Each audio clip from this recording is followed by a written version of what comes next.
अभी भी सूरत में मोदी जी ने सभा की तो आम आदमी के बारे में एक शब्द भी नहीं बोले। है कांग्रेस को गाली क्यों दे रहे हैं? कि उनको डर है कि कांग्रेस ये बार आ रही है और बीजेपी जा रही है, ये डर है। और डर के तो कोई इलाज कहीं भी नहीं, कोई अस्पताल में भी नहीं है। कहने में क्या जाता है, ये मीडिया है, कुछ भी चला देता है। राजा है वो, जो आपको दृश्यम पिक्चर तो देखी होगी, उसमें जो दिखावा है, जो अभी अजय देवगन जो उसमें कलाकार है, जो दिखाता है वही हो रहा है। तो राजा जो दिखाता है मीडिया में, पब्लिक वही समझ रही है। तो देश मजबूत कभी कहाँ नहीं था। अगर मोदी जी में हिम्मत हो तो रोड के अंदर खुले में आम चल के दिखाए, आम आदमी की तरह, जैसे राहुल गांधी चल रहा है। कंगना रनावत की बात बोलिए, वो बोल रहे थे कि 2014 के बाद में ही भारत को आज़ादी मिली। क्या ऐसा वो जो महात्मा गांधी थे, नेहरू जी थे, सरदार पटेल थे, पागल थे क्या? और स्वतंत्र सेनानी जो हमारे आपके घर के, जो परिवार के, जो भी देश के है, जो शहादत उन्होंने दी थी अंग्रेजों के सामने टक्कर देके, तो उनकी शहादत बेकार थी क्या? इतने गरीब तो कोई है ही नहीं। इतना गरीब प्राइम मिनिस्टर इंडिया का हमने कभी देखा ही नहीं। 9,000 करोड़ के विमान में घूमते हैं। वो संसद भवन पुराना था, उनको अच्छा लगा नहीं तो नया संसद भवन बना दिया। प्रजा के पैसा ही फालतू में जा रहे हैं ना, और टैक्स के द्वारा सबको लूटा जा रहा है। ये संवेदनहीन सरकार है। और संवेदनहीन सरकार कोई भी हो, चाहे भाजपा की हो, कांग्रेस की हो या कोई भी हो, उनको जाना चाहिए। परिवर्तन इच्छ रहा है, इस टाइम परिवर्तन आएगा ही आएगा। नमस्कार दोस्तों, अभी हम हैं गुजरात के सूरत शहर में। पहले चरण की वोटिंग होनी है। यहाँ पर कुछ लोग हमारे साथ मौजूद हैं, इन्हीं से जानेंगे कि क्या माहौल चल रहा है चुनावों का यहाँ पर। जी सर, हाँ। वोटिंग होनी है यहाँ पर पहले चरण की, कैसा माहौल है? जय महादेव, नमस्कार।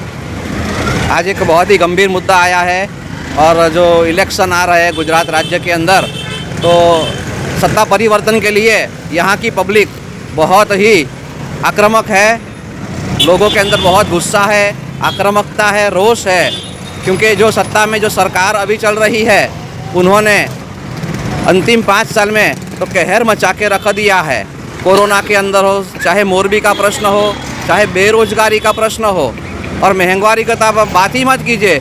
इतनी महंगाई है कि हम लोग अपना घर भी नहीं चला पा रहे हैं। ब्राह्मणों भी दुखी है, मंदिर भी बंद कर दिए गए थे, न किसी को राशन पानी दिया, न कोई सहायता मिली, और आज स्ट्रगल फॉर लाइफ कर रहे हैं। नहीं तो मोदी जी ने तो काफ़ी विकास किया है गुजरात में। गुजरात मॉडल की चर्चाएं होती हैं, आपने देखा होगा। हाँ, अभी दिखावा तो करेंगे न।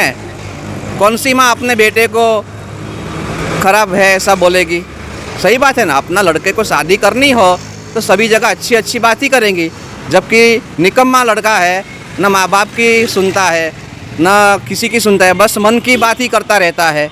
तो फिर किस तरह से ये काम चलेगा? नहीं, आपने कहा कि गुजरात के लोग गुस्से में हैं, गुस्से में क्यों हैं? मैंने आपको बताया नहीं, समस्याएं है जो विकास की बात कर रहे हैं। और पब्लिक कोई भी काम हो, लोन के अलावा उनके पास कोई चारा नहीं। उनके जो सेविंग्स थे बैंकों में या कहीं भी, तो सब ख़त्म हो चुके हैं, और उनको परेशान किया जा रहा है प्रशासन के द्वारा। चाहे वो पुलिस शासन हो या फिर कोई भी सरकारी संस्थान हो, उनको बड़ी परेशानी का सामना करना पड़ रहा है। तो ये परिस्थिति के अंदर किस तरह का विकास आप देख रहे हैं? या रोड बनाना या पुल बनाना, यह विकास हो गया क्या? विकास का मतलब है रोटी कपड़ा और मकान सबको सस्ता मिले, और जो मेडिकल है, एजुकेशन है, उसके अंदर सबको राहत मिले। ये जीएसटी लगा दिया, सब जगह पे जीएसटी। आप चप्पल से लेके टोपी पहनो तब तक जीएसटी लग रहा है, और 1 नेशन 1 टैक्स की बात कर रहे हैं। तो ये कह रहे हैं काफ़ी विकास किया है, और मोदी जी तो खुद कहते हैं कि गुजरात को मैंने बनाया। मैंने बताया ना आपको, कौन सी माँ अपने बेटे को बोलेगी कि ये खराब निकम्मा लड़का है? तो ये बात है, यहाँ पे जो दिखावा है छल है। ये छल अभी गुजरात की जो प्रजा है वो पहचान चुकी है, और जो कुछ है पुरानी जो सरकारें थी उन्होंने जो कुछ काम किया था उनके मुताबिक ही ये बार सबको वोटिंग मिलने वाली है। चाहे वो आम आदमी पार्टी हो, चाहे कांग्रेस हो, चाहे अन्य कोई पक्ष हो। तो प्रजा के अंदर रोष है, ये बात तो प्रशासन भी समझ चुका है। बीजेपी 27 सालों से है जी गुजरात के अंदर, तो कुछ तो विकास किया होगा, लोग जो भी पसंद कर रहे हैं। हाँ, मैंने बताया ना आपको, खाली रोड रास्ता जो बनाए हैं। और जो सबसे महत्वपूर्ण बात है कि जो 27 साल पहले अटल बिहारी वाजपेयी जी थे, डॉक्टर मुरली मनोहर जोशी थे, आडवाणी जी थे, ऐसे महान नेताओं थे जिनकी बदौलत शंकर सिंह वाघेला जी थे। तो ऐसे बड़े बड़े नेताओं हमारे ये भी कहा जाता है कि मोदी जी जो है जब से आए हैं हिंदुत्व का डंका बज रहा है। तो अब हाँ, तो वही मुद्दे पे मैं आ रहा हूँ। काशीराम भाई राणा हमारे सूरत के हैं, बहुत जो अड़ग नेता थे, जिन्होंने यहाँ भाजपा को जिंदा किया, भाजपा का प्रचार किया, भाजपा को लोगों के अंदर एक पहचान दिलाई। तो ऐसे जो नेता थे उनके पीठ के अंदर खंजर भोंक कर ये जो अभी सत्ता में चल रहे हैं वो कांग्रेस पार्टी के अंदर से उठाए हुए जो कुछ नेता है, गुंडा है, वो गुंडा राज अभी चल रहा है।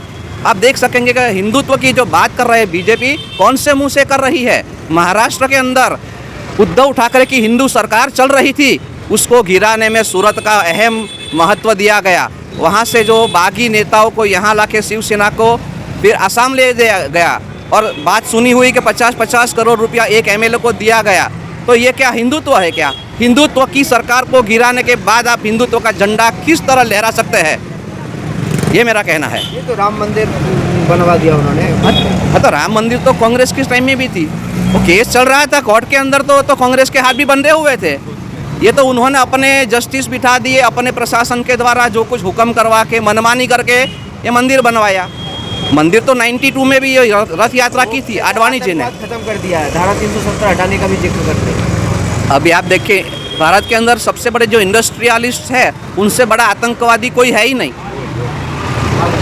जो अब आप देखिए मुंद्रा पोर्ट जो पुराना है अभी अडानी पोर्ट से पहचाना जा रहा है। अडानी पोर्ट के ऊपर 20,000 करोड़ 25,000 करोड़ का ड्रग्स पकड़ा जाता है, तो उनके ऊपर कोई एक्शन नहीं लिया जाता।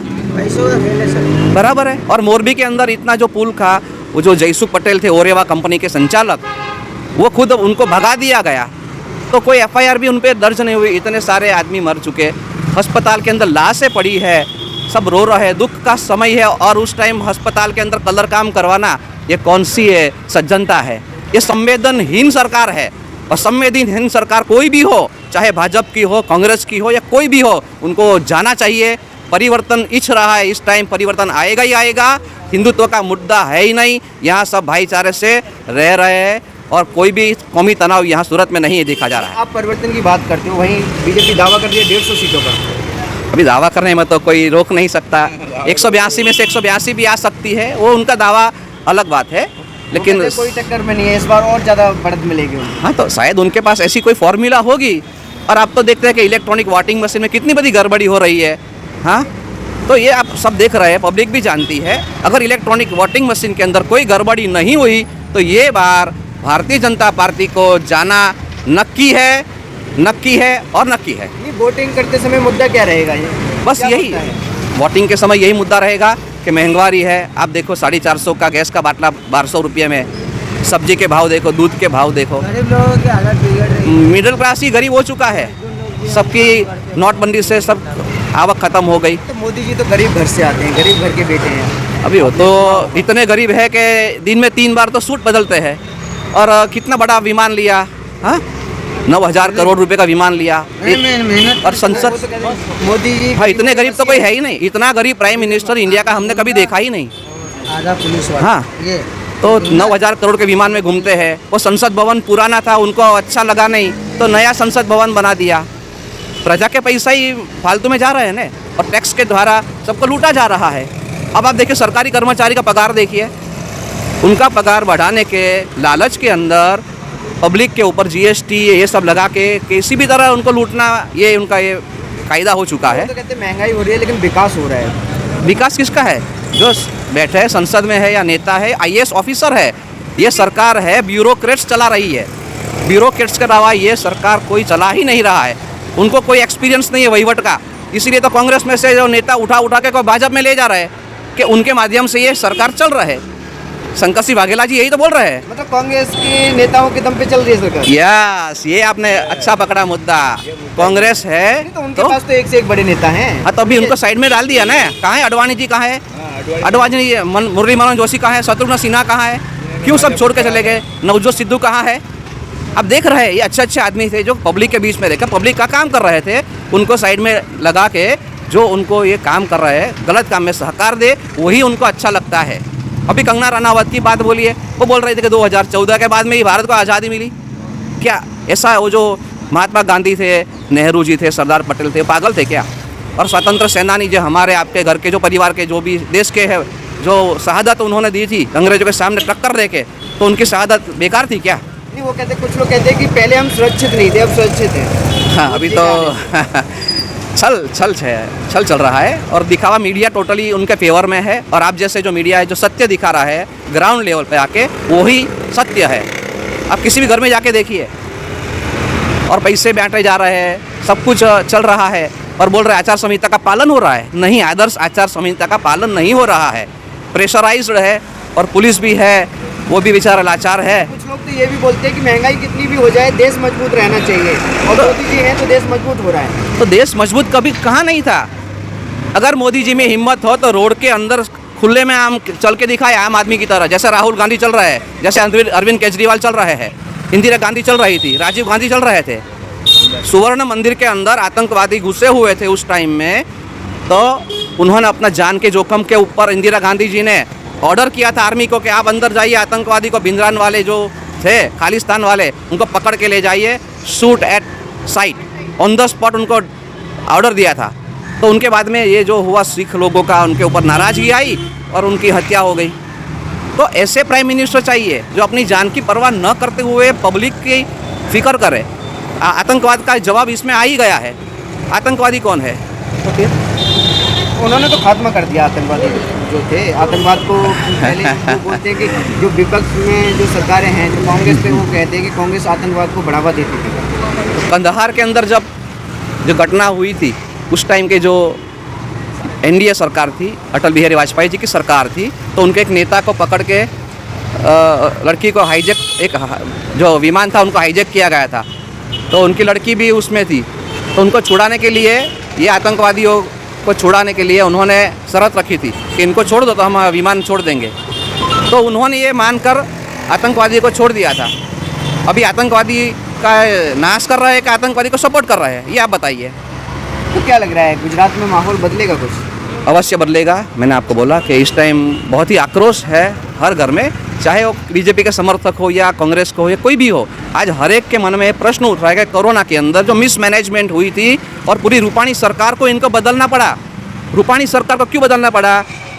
गलती थी सेंट्रल गवर्नमेंट की, WHO की थी, और उनको ढकने के लिए विजय रूपाणी सरकार का ये गेम बनाया दिया गया था। और ये भी खाली कठपुतली सरकार है, बाकी जो कुछ निर्णय है वो दिल्ली से लिया जा रहा है। और CR पाटिल जो बिठाए गए हैं, उनसे पब्लिक सब नाराज़ ही है, चाहे वो कांग्रेस के हो चाहे बीजेपी के भी। उनके जो कार्यकर्ता है वो भी आप पूछ लीजिए, कॉरपोरेटर से लेकर धारासभ्य, ये प्रदेश प्रमुख से नाराज़ न हो तो आपकी तलवार मेरा गला काट लो। ये सत्य बात है, ये ग्राउंड लेवल से। गुजरात में परिवर्तन होगा या फिर से बीजेपी आएगी? परिवर्तन इस टाइम होगा ही होगा। हाँ, और उनके जो दावे हैं वो दावे ही गलत है। लेकिन अब तो बीजेपी सरकार ने ये भी कह दिया है कि युवाओं के लिए 20 लाख रोजगार देंगे। अरे कहने में तो क्या जाएगा, मैं कल चांद तोड़ के आपके हाथ में दे दूंगा। अगर ऐसा होता तो ये क्राइम रेट बढ़ता क्या? सूरत के अंदर, आप गुजरात के अंदर देखिए, क्राइम रेट देखिए।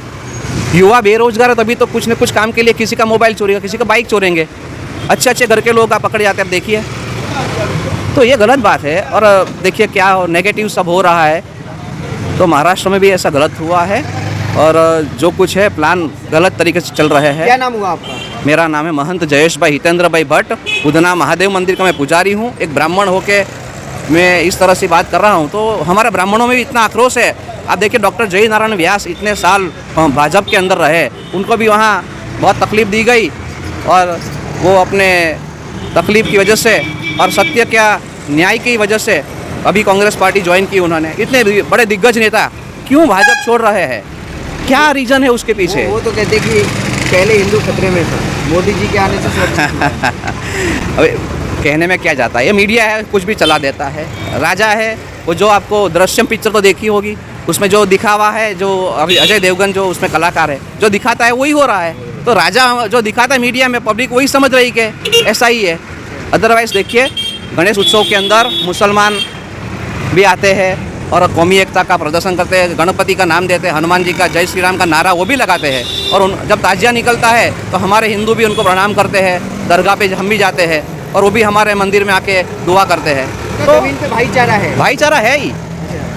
फिर ये कौन लोग हैं जो तोड़ने की कोशिश करते हैं? ये वही जो राजकीय नेता है, जिनको अपना उल्लू सीधा करने के लिए ये सब करना पड़ रहा है। अभी मोदी जी कोई मौलवी जी को स्वागत करे या कोई मज़ार पर जाके चद्दर चढ़ाए, कभी हिंदुत्व खतरा में नहीं होता है।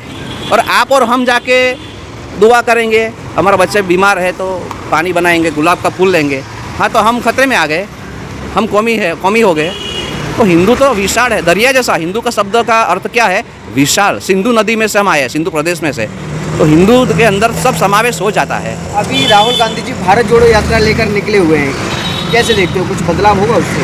हाँ, बहुत मेहनत कर रहे हैं ग्राउंड लेवल पर। उनको पप्पू कहा गया, कितने उनको बदनाम किया गया, कई तरीके से। उन्होंने अपने पिताजी का मृत्यु देखा है, अपनी दादी का मृत्यु देखा है, हत्या हो ही रही देख रही है। और उनकी माता का बलिदान देखिए। सोनिया गांधी विदेशी होने के बावजूद आज भी हिंदू संस्कृति के अनुरूप वो अपना जो वहीवट करते हैं, व्यवहार करते हैं। और उन्होंने कितने दुख झेले हैं, आप समझ सकते हैं। एक पीड़ा, एक नारी की पीड़ा आप समझिए कि मोदी जी तो कहते हैं कि जिनको जनता ने नकार दिया वो यात्रा लेकर निकले हुए हैं। हाँ, तो वो उनकी यात्रा सही है।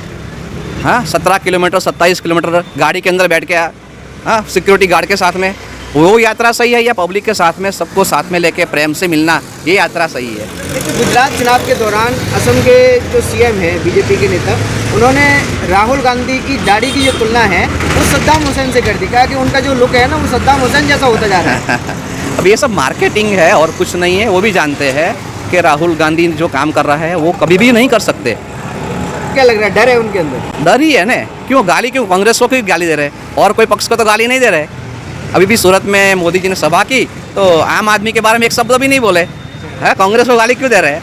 कि उनको डर है कि कांग्रेस ये बार आ रही है और बीजेपी जा रही है, ये डर है। और डर के तो कोई इलाज कहीं भी नहीं, कोई अस्पताल में भी नहीं है।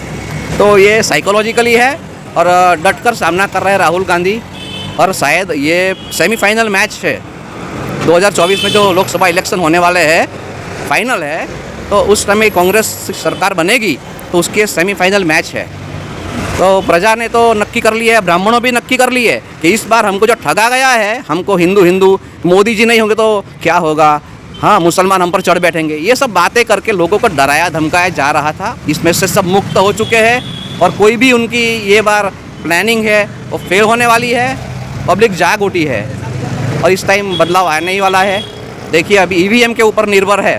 ईवीएम के ऊपर? यस। तो इसमें भी शंका है आपको? नहीं, मुझे नहीं है, प्रजा को शंका है। तभी तो चर्चा हो रही है। सोशल मीडिया में देखिए कितनी चर्चा ईवीएम के बारे में ज़्यादा होती है। अच्छा।